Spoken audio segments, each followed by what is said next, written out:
அம்மா இப்ப முழுகாம இருக்க வாய்ப்பு இல்ல. இல்லம்மா, என் மனைவி இப்போ பிரெக்னண்டா தான் இருக்கா. எனக்கு தெரியாதா?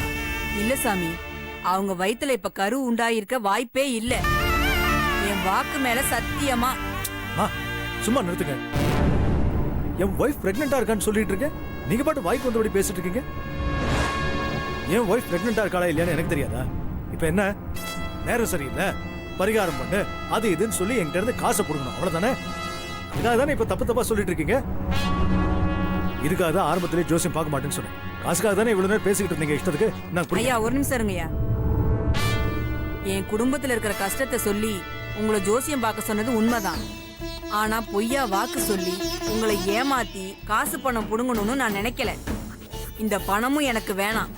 இப்பவும் நான் சொல்றேன், என் வாக்கு மேல எனக்கு நம்பிக்கை இருக்கு. நான் சொன்னது மட்டும் பொய்யின்னா ஐப்பசி மாசத்துக்கு முன்னாடியே உங்களுக்கு குழந்தை பிறந்துட்டா பக்கத்துல இருக்கிற எம்ஜிஆர் நகருக்கு வந்து ஜோசியம் பாக்குற பொன்னியம்மா வீடு எதுன்னு கேளுங்க. எல்லாரும் கை காட்டுவாங்க. நான் சொன்ன வாக்கு பொய்ன்னு சொல்லுங்க. நான் இந்த ஜோசியம் பாக்குற தொழிலையே விட்டுறேன். இது அந்த ஆதிபராசக்தி மேல சத்தியம். நான் வரேங்கய்யா.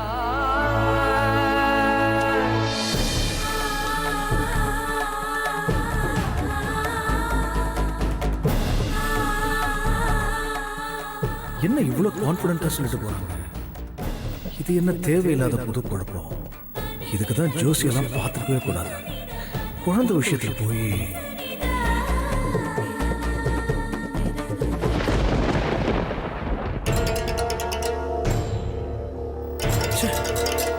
நிம்மதியா இருக்கலாம்னு கோயிலுக்கு போனா அங்க ஒருத்தி வந்து என் நிம்மதியை கெடுத்துட்டா. என்னாச்சுங்க? இப்ப ஏன் டென்ஷனா இருக்கீங்க? கோயிலுக்கு தானே போனீங்க, என்னாச்சு? கோயிலுக்கு தான் போனேன். ஒரு ஜோசியக்காரி வந்து என் நிம்மதியை கெடுத்துட்டா. நீங்க ஜோசியம் பாத்தீங்களா? என்னங்க சொல்றீங்க? கைரேகைகள் எல்லாம் நம்பிக்கை இல்லைன்னு சொல்வீங்க? எனக்கு நம்பிக்கை இல்லதான். ஏதோ குடும்ப கஷ்டம் அது இதுன்னு சொன்னா, சரி அவகிட்ட ஜோசியம் பார்க்கலாம்னு உட்கார்ந்தேன். சரி, நீங்க டென்ஷன் ஆகுற அளவுக்கு அவங்க என்ன சொன்னாங்க? என்னங்க? குழந்தை விஷயமாச்சே, இவகிட்ட சொல்லலாமா? என்னங்க? ஒண்ணு இல்ல, விடு. அதெல்லாம் முடியாது. அவங்க என்ன சொன்னாங்க அத சொல்லுங்க. விடுமா, சொல்லுங்க. ஐ மாசத்துக்கு மேலதான் கரு உண்டாகும்னு புத்திர பாக்கியம் இருக்கு. அம்மா இப்ப முழுகாம இருக்க வாய்ப்பு இல்ல. என் வைஃப் இப்ப பிரெக்னன்ட்னு சொல்றேன், இல்லன்னு என்கிட்டயே அடிச்சு சொல்றேன். ஐப்பசிக்கு முன்னாடி உனக்கு குழந்தை பிறந்தா ஜோசியத்தையே விட்டுறேன்னு என்கிட்டயே சவால் விடுறேன். அதெல்லாம் நமக்கு குழந்தை பிறக்கட்டும், அப்புறம் நேரா அவகிட்ட தூக்கிட்டு போய் அவகிட்டயே குழந்தைய காட்டும். இதை பாரு, நீ சொன்னது தப்புன்னு. ரொம்ப இரிட்டேட் பண்ணிட்டேன். ஏன் தான் இப்படி இருக்காங்க? சரி, நீ இதெல்லாம் போட்டு யோசிச்சு குழப்பிக்கிட்டு இருக்காத. கண்டதையெல்லாம் நினைச்சா நமக்கு தான் டென்ஷன். சரியா கல்பனா? சரியா? இதனாலதான் சொல்லல. சரி, நம்ம மேல போய் ஃப்ரெஷ் அப் பண்ணிட்டு வந்துடுறேன்.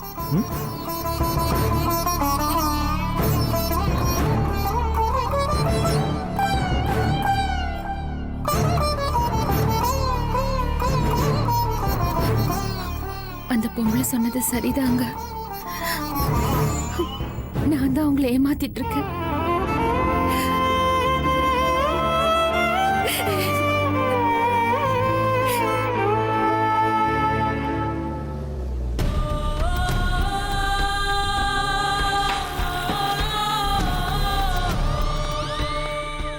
இன்னும் அவர்கிட்ட இருந்த ஒரு ஃபோனும் இல்ல, மெசேஜும் இல்ல. பேசாம நம்மளே ஃபோன் பண்ணிடலாமா?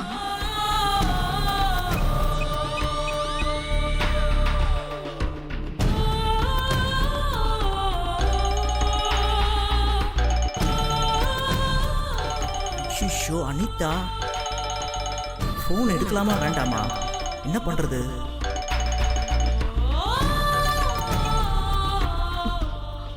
ஹலோ. பிஸியா? இல்ல, ஃப்ரீயா தான் இருக்கேன், சொல்லுங்க. நான் உங்களை ரொம்ப தொந்தரவு பண்றேனோ? இல்ல இல்ல இல்ல இல்ல, அப்படிலாம் இல்ல. தேங்க்ஸ். எதுக்கு? நான் உங்களை டிஸ்டர்ப் பண்ணலன்னு சொன்னீங்கல்ல, அதுக்கு. Anyway, I want to be disturbance for you. எப்பவுமே நான் உங்களை தொந்தரவு பண்ணிக்கிட்டே இருக்கணும்னு நினைக்கிறேன்.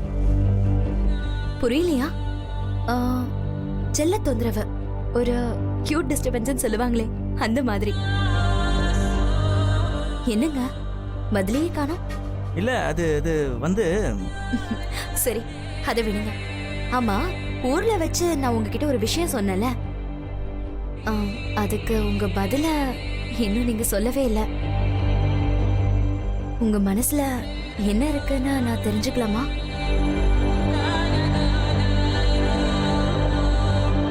மௌனம் சம்மதம்னு சொல்லுவாங்களே, அப்படி எடுத்துக்கவா? ஐயோ இல்லைங்க. அப்ப நீங்க என்ன விரும்பலையா? என்ன நடராஜ்? ஏங்க நீங்களே இப்படி கேள்வி மேல கேள்வியா கேட்டுட்டு இருந்தா என்னங்க அர்த்தம்? உங்ககிட்ட இருந்து நல்ல பதில் வரும்னு எதிர்பார்க்கறேன்னு அர்த்தம். இங்க பாருங்க, எனக்கு எப்பவுமே வெளிப்படையா பட்டு பட்டுன்னு பேசிதான் பழக்கம். அதே மாதிரிதான் மத்தவங்களும் இருக்கணும்னு எதிர்பார்ப்பேன். எதுக்கு ஒளிவு மறைவா பேசிக்கிட்டேன்? என்ன நான் சொல்றது? அப்போ உங்களுக்கு என்ன பிடிக்கல? ஐயோ அனிதா, நீங்களா ஏன் அப்படி நினைக்கிறீங்க? அப்போ ஏன் இன்னும் எனக்கு பதில் சொல்லாம இருக்கீங்க?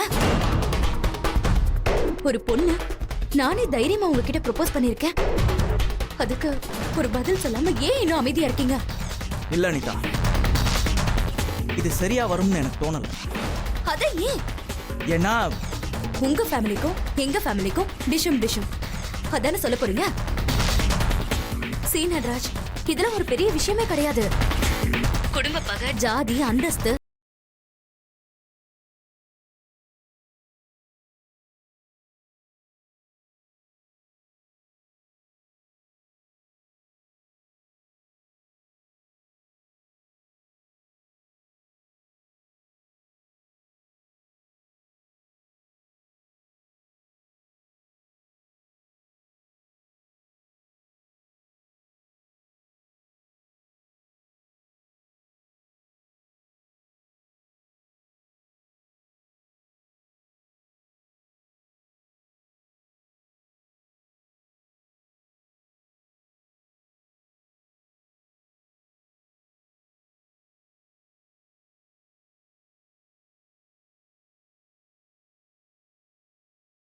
கிட்ட பேசிட்டு இருந்தானே சொன்னேன், அதுக்கே நீங்க பயப்படுறீங்க? இல்லைங்க, அது சரி. அவர் என்ன சொன்னாரு? எங்க அப்பா என்னோட விருப்பத்துக்கு மறுப்பு எப்பவுமே சொன்னதில்ல. என் சைடுல எல்லாமே கிளியர். இனி நீங்க தான் சொல்லணும். என்ன பிடிக்கலன்னு சொல்லுங்க, நான் போயிடுறேன். ஆனா உங்களுக்கு என்ன பிடிக்கும்னு எனக்கு நல்லா தெரியும். அதனாலதான் காத்துட்டு இருக்கேன். வேணா ஒரு 2-3 நாள் டைம் எடுத்து யோசிச்சு சொல்றதா இருந்தாலும் சொல்லுங்க. இல்ல யோசிச்சு பதில் சொல்றீங்களான்னு கேட்டேன். Okay, take you one time. But நல்ல பதிலா சொல்லுவீங்கன்னு நினைக்கிறேன். பாய். Hello hello.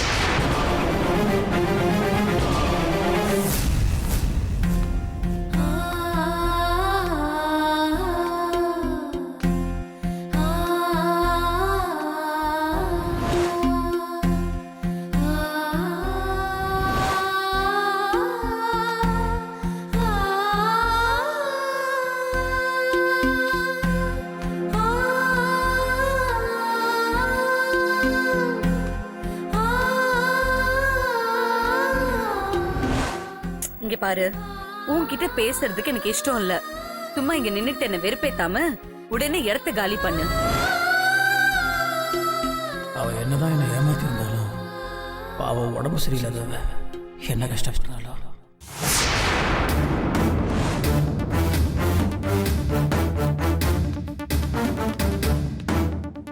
போட்டுருக்கு, எங்க போயிருப்பா? ஏக்கா ஏக்கா ஒண்ணு இல்ல. சொல்லுங்க தம்பி. மளிகா இல்ல, வீடு பூட்டு போட்டுனுக்குது. அவ எப்போ வீட காலி பண்ணிட்டு போயிட்டாளே. 10 நாளா வீடு பூட்டி தான்ப்பா இருக்கு. எங்க போயிருக்கான்னு தெரியுமா? தெரியாது தம்பி, அதெல்லாம் என்கிட்ட சொல்லல. கடைசியா ஒரு பையன் கூட சேர்ந்து சுத்திக்கிட்டு இருந்துச்சு. அவங்க 2 பேரும் ராப்பகலா குடின்னு போட்ட ஆட்டம் இருக்கே, சொல்லி மாளாது. அக்கம் பக்கத்துல இருக்கிறவங்க எல்லாம் பிரச்சனை பண்ண ஆரம்பிச்சிட்டாங்க. அதனால வீட்டை காலி பண்ணிட்டு அந்த பையன் கூடயே போயிடுச்சுப்பா. தம்பி, ஒரு விஷயம் சொல்றேன், தப்பா எடுத்துக்காதீங்க. பார்த்தா பெரிய இடத்து பிள்ளை மாதிரி இருக்கீங்க. இந்த பொண்ணு விஷயத்துல நீங்க தப்பிச்சிட்டோன்னு நினைச்சுக்கோங்க தம்பி. நானும் பல மாசமா உங்களை இங்க பார்த்துட்டு தான் வரேன். ஆனா உங்களுக்கு தெரியாத ஒரு விஷயத்த நான் சொல்றேன். நீங்க நினைக்கிற மாதிரி அந்த பொண்ணு அவ்வளவு நல்லவல்ல தம்பி. நீங்க இங்க வந்துகிட்டு இருந்த சமயத்திலேயே ராத்திரி ஆனா இங்க யார் யாரோ வருவாங்க. ராத்திரி முழுக்க ஒரே பாட்டு சத்தமும் சிகரெட் நாத்தமுமா தான் இருக்கும். நானும் இதெல்லாம் உங்ககிட்ட சொல்லலான்னு தான் நினைப்பேன். ஆனா எதுக்கு ஊர் வம்புன்னு அமைதியா இருந்துட்டேன்.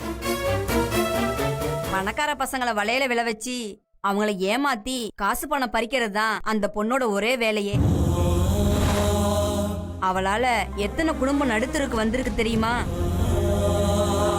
சமீபமா நீங்க தினம் குடிச்சிட்டு வந்ததையும் அந்த பொண்ணு உங்களை திட்டி அனுப்புனதையும் நான் பார்த்துக்கிட்டு தான் இருந்தேன்.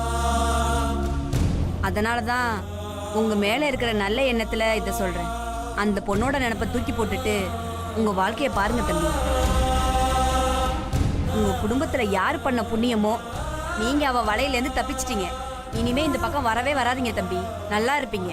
சரி தம்பி, நான் வரேன்.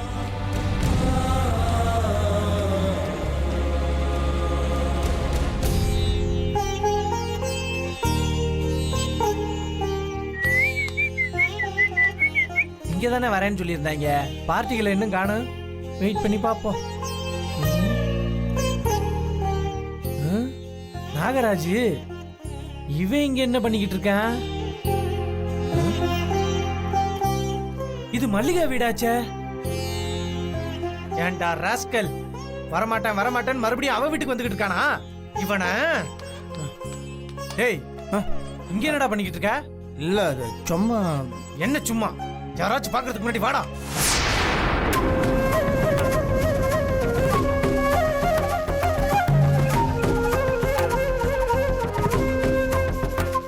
ஹலோ மல்லிகா, அந்த தம்பி உன்னை தேடி வந்தாருமா. நீ சொன்ன மாதிரி அவர்கிட்ட எல்லாத்தையும் சொல்லிட்டேன். ரொம்ப வருத்தப்பட்டு போயிட்டாருமா. ஏன் மல்லிகா, இனிமே நீ என்னம்மா பண்ண போற? குப்பத்து வீட்டுல தனியா நீ அவ்வளவு கஷ்டப்படுறியம்மா.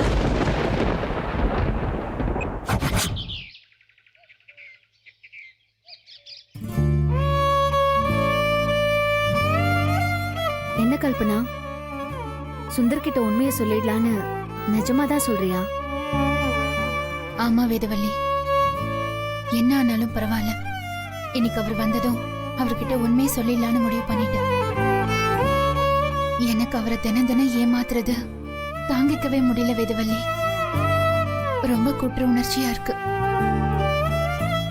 என் மேல உசிரியே வச்சிருக்கிற புருஷனை ஏமாத்துறேன்னு நினைக்கும் போது எனக்கு அப்படியே செத்துடலான்னு தோணுது வேதவல்லி. போதும், தண்டனைக்கு பயந்து செஞ்ச தப்ப நான் மறைக்க விரும்பல.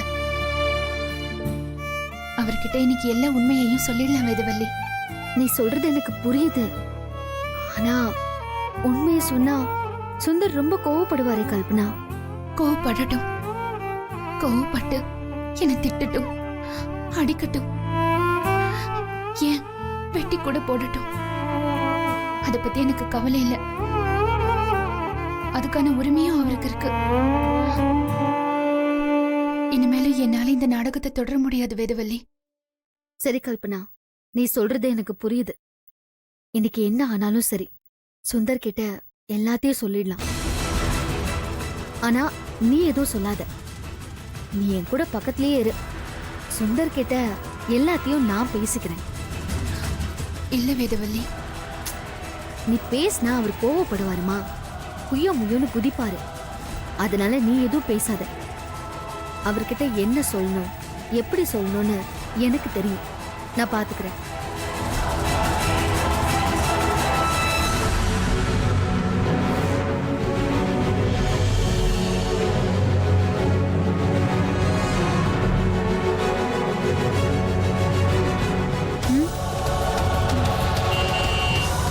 வா வா உட்காரு.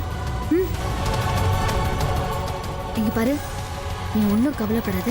என்ன நான் பாத்துக்கிறேன், சரியா? என்ன கேஆர் விஜயாவும் சரோஜா தேவியும் என்ன பண்ணிட்டு இருக்கீங்க? என்ன வேதவல்லி, கிண்டலுக்கு தானே சொன்னேன், அதுக்கே இப்படி ஒரு ரியாக்ஷன் கொடுக்குறீங்க?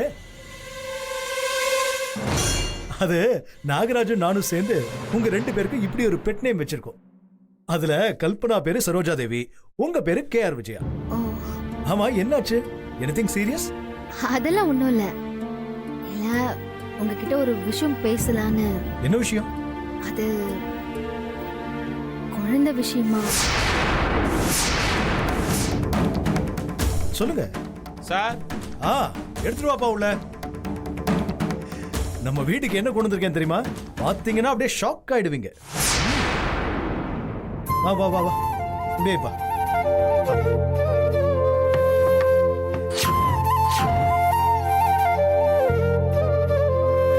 என்னங்க வச்சுக்கங்க. Thank you sir. வரேன் சார். என்ன அப்படி பார்த்துட்டு இருக்கீங்க? கிட்ட வாங்க. அட, வாமா.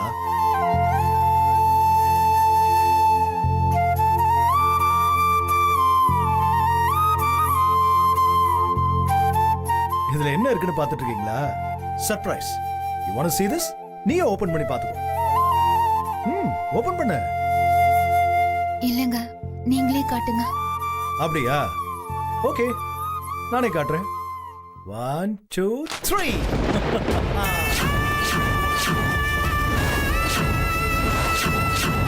என்ன ஷாக் ஆயிட்டீங்களா? ஒரிஜினல் சந்தன மரத்துல செஞ்ச சந்தன தொட்டில் என் பிள்ளைக்காகவே பார்த்து பார்த்து ஸ்பெஷல் ஆர்டர் கொடுத்து பண்ணிருக்கேன். எதுக்கு சுந்தர் இப்பவே இதெல்லாம்? வேதவல்லி, இதெல்லாம் நினைச்ச உடனே வாங்கக்கூடிய பொருள் கிடையாது. முன்னாடியே ஸ்பெஷலா ஆர்டர் கொடுத்து பண்ண வேண்டியது. குட்டி பையன் பிறந்த உடனே அவனை இதுல போடணும் இல்ல, அதான் முன்னாடியே வாங்கிட்டேன். எப்படி இருக்கு? என்ன கல்பனா, எப்படி இருக்குன்னு கேக்குறேன். நல்லா இருக்குங்க. குட்டி பையனை இதுல போட்டு ஆட்டினா செம ஜாலியா இருக்கும்ல. வேதவல்லி, தொட்டில் வாங்கினதுக்கே இவ்வளவு அவசரம்னு சொல்றீங்களே, இன்னும் நான் அவனுக்கு என்னென்னலாம் வாங்கினேன் தெரியுமா? ட்ரெஸ்ஸஸ், டாய்ஸ், ஷூஸ் எல்லாமே அவனுக்காக ஆன்லைன்லயே ஆர்டர் பண்ணிட்டேன். இவ்வளவு ஏன், சென்னையிலேயே எந்த ஸ்கூல் பெஸ்ட் ஸ்கூலா இருக்குன்னு இப்பவே அட்மிஷனுக்காக விசாரிக்க கூட ஆரம்பிச்சிட்டேன். என்னடா இவன் இப்படி இருக்கானேன்னு நீங்க யோசிக்கலாம். ஆனா அப்படிதான். குழந்தை விஷயத்துல நான் ஏகப்பட்ட கனவுகள் வச்சிருக்கேன். எங்க அப்பா எங்களுக்கு எல்லாமே பெஸ்டா தான் கொடுத்திருக்காரு. அதே மாதிரி நானும் என் பையனுக்கு எல்லாமே பெஸ்டா கொடுத்து ஒரு நல்ல அப்பாவா இருக்கணும்னு ஆசைப்பட்டுட்டு இருக்கேன். உண்மையை சொல்ல போனா கல்பனா எப்படா குழந்தைய பெத்து கொடுக்க போறான்னு எனக்கு பரபரன்னு இருக்கு. இப்பவே குழந்தைய கையில தூக்கி விளையாடணும்னு ரொம்ப ஆசையா இருக்கு. அதான் இப்படி எல்லாம் பண்ணிட்டு இருக்கேன். இப்ப பரவாயில்ல, குழந்தை மட்டும் பொறுக்கட்டும் பாருங்க, அப்புறம் இருக்கு என்னோட ஆர்ப்பாட்டமே. தாங்க முடியாது உங்களாலலாம், எல்லாரும் அலற போறீங்க. சரி, அதை விடுங்க. நீங்க ஏதோ விஷயம் சொல்லணும்னு சொன்னீங்களே, என்னன்னு சொல்லுங்க. என்ன வேதவல்லி? ஒன்றும் இல்லை, ஜஸ்ட் கேஷுவலாக தான் பேசணும்னு நினைச்சேன். Nothing important. Are you sure? Okay, நான் மேலே போய் ஃப்ரெஷ் அப் பண்ணிட்டு வந்துடுறேன்.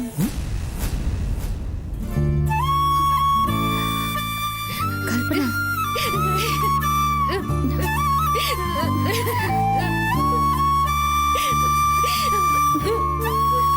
இப்போதைக்கு அவர்கிட்ட எதுவுமே பேச முடியாது.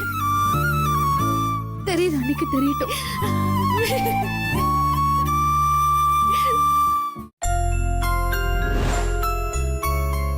ஏண்டா, உன்னை அந்த மல்லிகா வீட்டு பக்கமே போகக்கூடாதுன்னு சொல்லியிருக்கனா இல்லையாடா? நீயும் நான் பார்க்கவே மாட்டேன் மாப்பிள அப்படின்னு சொல்லி என் தலையில அடிச்சு சத்தியம் பண்ணியா இல்லையா? இப்ப எதுக்குடா அவ வீட்டு பக்கம் போன? மச்சி, நான் ஒன்றும் வீட்டுக்கு போகணும்லாம் போல. அப்புறம் அந்த பக்கமாக போயிருந்தேன். திடீர்னு மழை வர மாதிரி இருந்துச்சா, அதனால தான் அப்படி ஒதுங்கினா. ஏலே ஏலே ஏலே, அண்ட புழுகு புழுகாதரா, அப்புறம் ஏதாவது சொல்லிட போறேன். முழிக்கிறத பாரு. என்ன, தான் ஆடா விட்டாலும் தான் தசையாடுன்னு சொல்லுவாங்களே, அந்த மாதிரி உங்க காதலிய பார்த்து நல்லா விசாரிக்க போனீங்களோ? என்னடா சொன்ன உன் காதலி? சொல்லுடா. அவங்க இல்லடா, வீட்டை காலி பண்ணிட்டு அவன் கூட எங்கேயோ போயிட்டா. பாத்தியா பாத்தியா, நீ எப்படியும் திரும்ப தேடி வந்து டிஸ்டர்ப் பண்ணுவேன்னு தெரிஞ்சு எம்பிட்டு விவரமா அவ வீட்டை காலி பண்ணிட்டு போயிட்டா பாரு. ஏண்டா அவ தான் தெளிவா உன்னை கழட்டி விட்டால, அப்புறம் ஏன்டா இன்னும் அவளை தேடி போய்கிட்டு இருக்க? ஏய், நான் ஒன்றும் அவளை தேடிலாம் போகலடா. அவள் என்னைக்கு என்ன துரோகம் பண்ணான்னு தெரிஞ்சது அப்பத்துல இருந்து கொஞ்சம் கொஞ்சமாக அவளை நான் மறந்துட்டேன். சரி, அப்புறம் எதுக்கு நீ அங்க போன? இல்லை, பாவம் உடம்பு சரியாதவ, அதான் எப்படி இருக்கா ஏது இருக்கா இல்லை கஷ்டப்படுறான்னு டேய், டேய், பாருங்க. டேய், டேய், முட்டாள். முதல்ல இந்த இறக்க குணத்தை உங்ககிட்ட இருந்து தூக்கி விட்டேறிடா. நாகராஜ் தனக்கு துரோகம் பண்ண காதலி மேல ரொம்ப பரிதாபப்படுறாருன்னு யாரும் உனக்கு பாரத ரத்னா விருதெல்லாம் ஒண்ணும் கொடுக்க போறதில்ல, புரியுதா? வர மாட்டேன். டேய், அவ உன்னை இறக்கம் இல்லாம தானடா விட்டு எறிஞ்சா, அப்புறம் நீ மட்டும் ஏன்டா அவ பின்னாடி சுத்திக்கிட்டு இருக்க? என்ன வெள்ளக்கண்ணைக்கு அவ மேல இறக்கப்படுறேங்கிற? இங்க பாரு மாப்ள, மொத்தமா அவ நினைப்பையும் அவளையும் தூக்கி விட்டு எறிஞ்சுக்கிட்டு உன் வாழ்க்கைய பார்த்து வாழ்ற வழிய பாடுறா, புரியுதா? என்னடா என்ன புரிஞ்சுது? அத சொல்றா விளக்கண்ண. அவளை என் மனசுல தூக்கி எரிஞ்சு என் வாழ்க்கை நான் பாக்கணும், அவ்வளோதானே. உன்னை நம்பலாமா? சரி, அவளை மனசுல இருந்து விட்டு எறிஞ்சிட்டேங்கிறதுக்கு என்னடா சாட்சி? லைட்ரு வச்சுக்கிறியா? இருக்கு. கொடு. எதுக்கு? குடுறா. இந்தா. இந்த மாதிரி மச்சி, இந்த மல்லிகாவை என் வாயிலிருந்து மட்டும் இல்லை, என் மனசுல இருந்து மட்டும் இல்லை, இந்த பார்ட்ஸ்ல இருந்து கூட நான் தூக்கி ஏறுறேன். சத்தியம். புரியுதா?